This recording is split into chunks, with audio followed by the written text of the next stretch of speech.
Assalamualaikum warahmatullahi wabarakatuh. Saya Elmia Juwita Putri dengan NIM 2030101010 dari kelas TBio 3A. Di video kali ini saya akan membahas tentang hubungan antara vegetasi dan faktor lingkungan. Menurut Roseso Soedarmo et al. Tahun 1985, teknik ordinasi dinilai cukup handal untuk mengungkapkan hubungan antara persebaran jenis tumbuhan dengan faktor lingkungan. Canonical Correspondences Analysis atau CCA adalah teknik ordinasi yang digunakan untuk menentukan persebaran jenis tumbuhan berdasarkan variabel lingkungan ataupun respons tumbuhan terhadap variabel lingkungan. Ken dan Shocker tahun 1992, Ken dan Baurat tahun 1988, Terbraak tahun 1987. Tumbuhan sangat berguna bagi makhluk hidup. Dengan adanya tumbuhan, kebutuhan makhluk hidup secara tidak langsung dapat terpenuhi. Tumbuhan dalam tingkatan tropik berperan sebagai produsen karena mempunyai kemampuan untuk berfotosintesis menghasilkan klorofil. Dari produsen dapat menghasilkan zat hijau daun yang berguna bagi konsumen, termasuk hewan dan manusia. Dalam pertumbuhannya, tumbuhan terpenuhi oleh beberapa faktor yang disebut faktor pembatas. Faktor ini terdapat pada ekosistem lingkungan dan habitat di mana makhluk hidup itu tinggal. Kualitas cahaya. Radiasi matahari secara fisika merupakan gelombang-gelombang elektromagnetik dengan berbagai panjang gelombang. Tidak semua gelombang-gelombang tadi dapat menembus lapisan atas atmosfer untuk mencapai permukaan bumi. Yang dapat mencapai permukaan bumi adalah gelombang-gelombang dengan ukuran 0,8 sampai 10 mikron.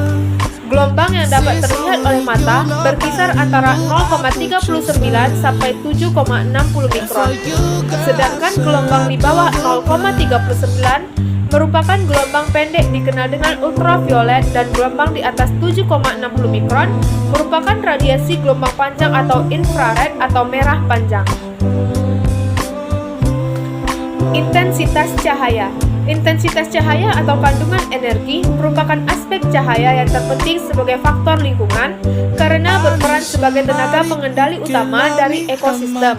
Intensitas cahaya ini sangat bervariasi baik dalam ruang atau spesial maupun dalam waktu atau temporal. Radiasi matahari yang sampai dan menembus atmosfer bumi akan terabsorpsi dan terrefleksi atau berhamburan oleh gas-gas dan partikel-partikel yang dikandungnya. Titik kompensasi. Dengan tujuan untuk menghasilkan produktivitas bersih, tumbuhan harus menerima sejumlah cahaya yang cukup untuk membentuk karbohidrat yang memadai dalam mengimbangi kehilangan sejumlah karbohidrat akibat respirasi. Apabila semua faktor-faktor lainnya yang mempengaruhi laju fotosintesis atau pembentukan karbohidrat dapat mengimbangi kehilangan karbohidrat akibat respirasi dikenal sebagai titik kompensasi. Titik ini menggambarkan intensitas cahaya yang memadai untuk terjadinya fotosintesis dan merupakan intensitas cahaya minimum yang penting untuk pertumbuhan. Harga titik kompensasi ini akan berlainan untuk setiap jenis tumbuhan. Heliophyta dan Psiophyta. Tumbuhan yang beradaptasi untuk hidup pada tempat-tempat dengan intensitas cahaya yang tinggi biasa disebut tumbuhan dengan intensitas cahaya yang tinggi biasa disebut tumbuhan Heliophyta. Merupakan tumbuhan yang senang dengan cahaya tinggi, intensitasnya, dan mempunyai titik kompensasi yang tinggi pula. Dalam tubuhnya, mempunyai sistem kimia yang aktif untuk membentuk karbohidrat dan juga membongkarnya dalam respirasi. Sebaliknya, tumbuhan yang hidup baik dalam situasi jumlah yang cahaya yang rendah dengan titik kompensasi yang rendah pula dikenal dengan tumbuhan senang keteduhan atau Psiophyta. Metabolismenya lambat dan demikian juga proses respirasinya. Titik kompensasi Heliophyta dapat mencapai setinggi 4.200 lux, tetapi untuk tumbuhan yang hidup di tempat teduh atau Psiophyta, titik kompensasinya bisa serendah 27 lux. Bahkan, ganggang yang hidup dalam perairan, dalam dan ganggang serta lumut yang hidup dalam gua-gua dapat tumbuh dengan intensitas cahaya yang lebih lemah sampai tidak melebihi cahaya bulan. Cahaya optimal bagi tumbuhan. Proses pertumbuhan dari tumbuhan membutuhkan hasil fotosintesis yang melebihi kebutuhan respirasi. Jadi, kebutuhan minimum cahaya untuk proses pertumbuhan ini baru terpenuhi apabila cahaya melebihi titik kompensasinya. Bagi umumnya, tumbuhan intensitas cahaya optimum untuk fotosintesis haruslah lebih kecil dari intensitas cahaya matahari penuh apabila ditinjau dari sudut kebutuhan daun secara individual. Meskipun demikian, bila suatu tumbuhan besar hidup pada cahaya yang penuh, sebagian besar dedaunannya tidak dapat menerima cukup cahaya matahari untuk fotosintesis secara maksimal akibat akan tertutup dedaunan di permukaan kanopinya. Dengan demikian, cahaya matahari penuh akan menguntungkan bagi daun-daun di dalam kanopi untuk mencapai efektivitas fotosintesis secara total bagi tumbuhan untuk mengimbangi kekurangan dari daun-daun yang berada dalam cahaya supraoptimal. Adaptasi tumbuhan terhadap cahaya. Beberapa tumbuhan mempunyai karakteristik yang dianggap sebagai adaptasinya dalam mereduksi kerusakan akibat cahaya yang terlalu kuat atau supraoptimal. Dedaunan yang mendapat cahaya dengan intensitas yang tinggi atau kloroplas berbentuk cakram, posisinya sedemikian rupa sehingga cahaya yang diterima hanya oleh dinding vertikalnya. Bahkan, pada beberapa jenis tertentu letak daun secara keseluruhan sering tidak berada dalam keadaan horizontal. Hal ini untuk menghindari dari arah cahaya yang tegak lurus pada permukaan daun, dan ini berarti mengurangi kuat cahaya yang masuk. Berkurangnya kadar klorofil pada intensitas cahaya yang tinggi mengandung aspek yang menguntungkan. Cahaya yang diserap atau diabsorpsi akan mempertinggi energi yang diubah menjadi panas akibat efisiensi ekologi yang rendah. Hal ini akan tidak saja mempengaruhi keseimbangan air, tetapi juga akan mengganggu keseimbangan fotosintesis dengan respirasi dalam tumbuhan. Lama penyinaran. Lamanya penyinaran relatif antara siang dan malam dalam 24 jam akan mempengaruhi fungsi dari tumbuhan secara luas. Jawaban dari organisme hidup terhadap lamanya siang hari dikenal dengan fotoperiodisme. Dalam pertumbuhan, jawaban atau respon ini meliputi perbungaan, jatuhnya daun dan dormansi di daerah sepanjang khatulistiwa. Lamanya siang hari atau fotoperioda akan konstan sepanjang tahun sekitar 12 jam. Di daerah temperata atau bermusim panjang hari lebih dari 12 jam pada musim panas, tetapi akan kurang dari 12 jam pada musim panas, tetapi akan kurang dari 12 jam pada musim dingin.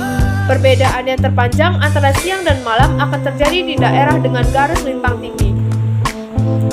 Berdasarkan respon ini, tumbuhan berbunga dapat dikelompokkan dalam 3 kelompok besar, yaitu tumbuhan berkala panjang, yaitu tumbuhan yang memerlukan lamanya siang lebih dari 12 jam untuk terjadinya proses perbungaan. Berbagai tumbuhan temperate termasuk pada kelompok ini seperti macam-macam gandum atau wheat dan barley dan bayam. Tumbuhan berkala pendek, kelompok tumbuhan yang memerlukan lamanya siang lebih pendek dari 12 jam untuk terjadinya proses perbungaan.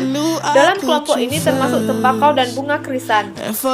Tumbuhan berhari netral, yaitu tumbuhan yang tidak memerlukan periode panjang hari tertentu untuk proses perbungaannya, misal tomat dan dandelion. Variasi suhu. Berbagai karakteristik muka bumi penyebab variasi suhu, yaitu komposisi dan warna tanah. Makin terang warna tanah, makin banyak panas yang dipantulkan. Makin gelap warna tanah, maka makin banyak panas yang diserap. Kemudian kegemburan dan kadar air tanah. Tanah yang gembur lebih cepat memberikan respon pada pancaran panas daripada tanah yang padat. Terutama erat kaitannya dengan penembusan dan kadar air tanah. Makin basah tanah, makin lambat suhu berubah. Selanjutnya, kerimbunan tumbuhan. Pada situasi di mana udara mampu bergerak dengan bebas, maka tidak ada perbedaan suhu antara tempat terbuka dengan tempat tertutup vegetasi. Kemudian, iklim mikro perkotaan. Perkembangan suatu kota menunjukkan adanya pengaruh terhadap iklim mikro. Asap dan gas yang terdapat di udara kota sering mereduksi radiasi. Partikel-partikel debu yang melayang di udara merupakan inti dari uap air dalam proses kondensasinya. Uap air inilah yang bersifat aktif dalam mengurangi pengaruh radiasi matahari. Suhu dan tumbuhan. Suhu tumbuhan biasanya kurang lebih sama dengan suhu sekitarnya karena adanya pertukaran suhu yang terus-menerus antara tumbuhan dengan udara sekitarnya. Kisaran toleransi suhu bagi tumbuhan sangat bervariasi.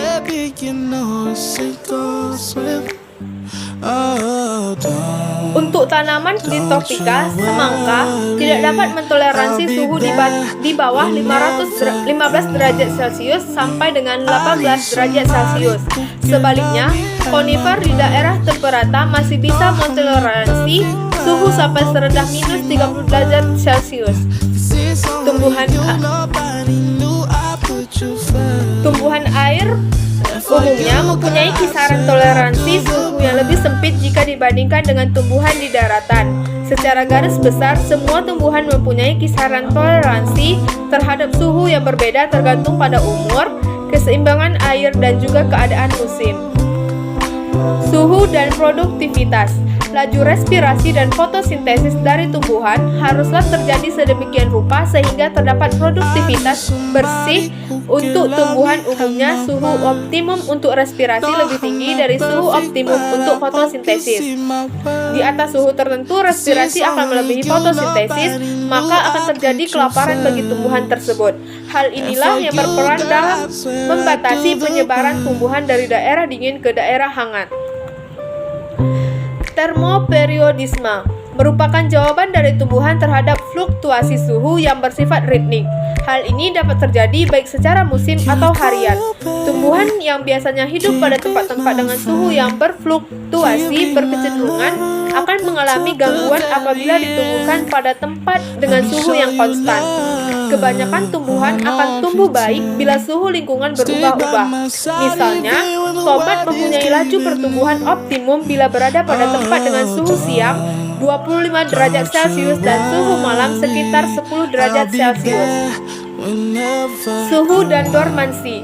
Dormansi tidak saja terjadi pada tumbuhan yang hidup di daerah beriklim hangat. Tumbuhan di tropika sering mempunyai fasa dorman yang tidak ada kaitannya dengan suhu. Diperkirakan bahwa fenomena ini telah memungkinkan nenek moyang pohon-pohon temperata berasal dari berimigrasinya dari tropika ke temperata.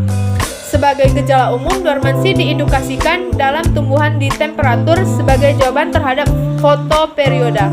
Tetapi, fase dorman dari tumbuhan akan dipecahkan oleh suhu yang dingin. Gejala ini disebut vernalisasi. Bila tidak cukup suhu dingin untuk memecahkan masa dorman, maka tumbuhan tidak mampu untuk hidup lagi. Sekian video pembelajaran saya. Terima kasih. Wassalamualaikum warahmatullahi wabarakatuh.